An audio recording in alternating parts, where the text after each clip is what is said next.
Today is your 10th birthday, and I remember it like you were born yesterday. You were so small, arriving 8 weeks and 1 day early.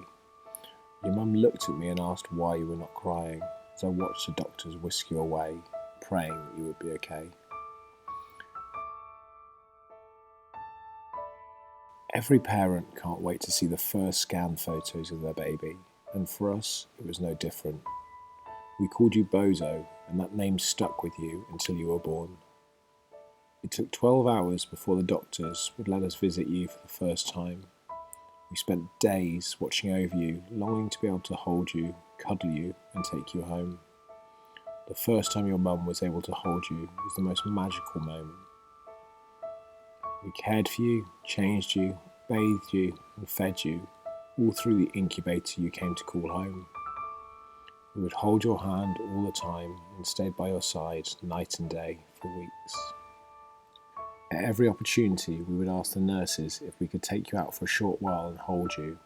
Ever helpful, caring, and the most amazing people I've ever met in the world, they always obliged, and we would all smile for a short while.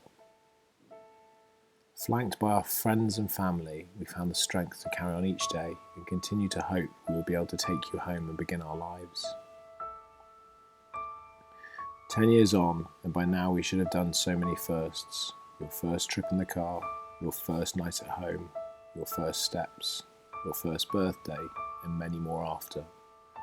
Your first words, your first bangs, bumps and bruises.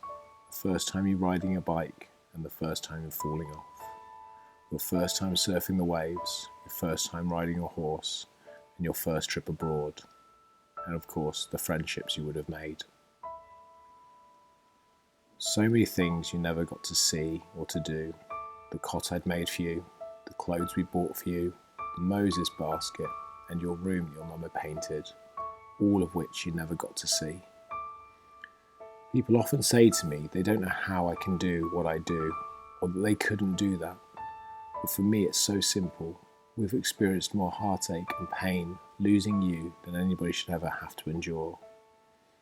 Making the decision to say goodbye and let you go was and always will be the hardest decision of our lives.